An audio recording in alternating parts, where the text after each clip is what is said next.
Hi everyone, welcome back to my YouTube channel. So how are you today? Louder please. I feel you. Okay. I know that situation. Tapi kita tetap semangat guys. Oke, jaga kebersihan, jaga pola makan, tetap cuci tangan sebelum makan ataupun dari luar.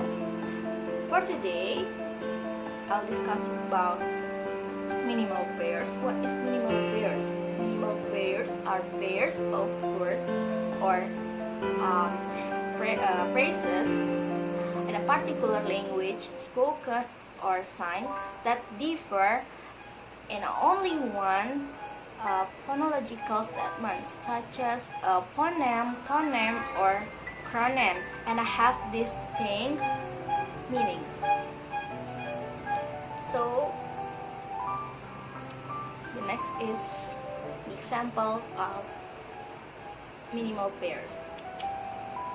Sounds: sit, sit, desk, this, wait, wait, but,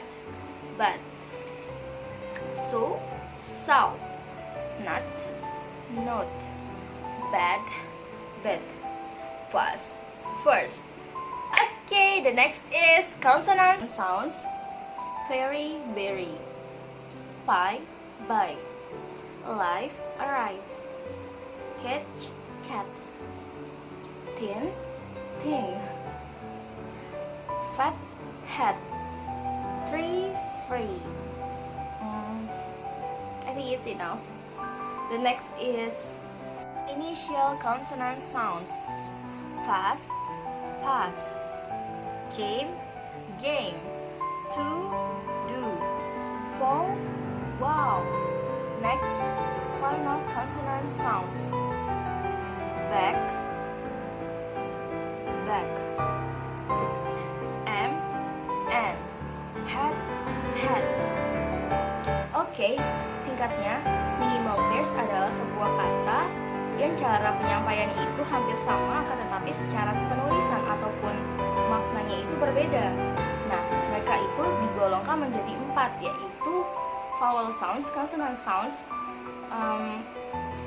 initial sounds, and the last is final sounds. Consonant sounds itu bisa berada di tengah, di depan, ataupun di belakang. Di depan itu very and very, di tengah itu alive and arrive, di belakang can and thing. Untuk vowel sounds itu dia berada di tengah-tengah, seperti sit and sit.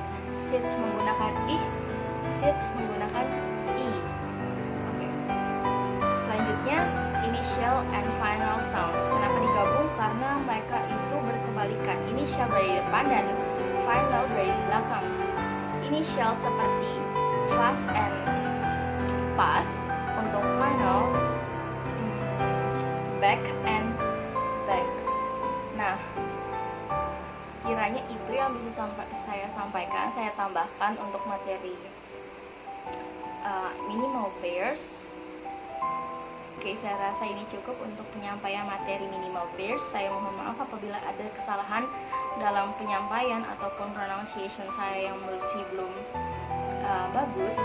Oh iya, untuk materi, kalau memang ada yang salah bisa kalian koreksi, bisa kalian komen, supaya yang nonton juga nggak keikutan salah seperti saya. Mari kita belajar bersama-sama. Kurang lebihnya sekian video hari ini. Terima kasih untuk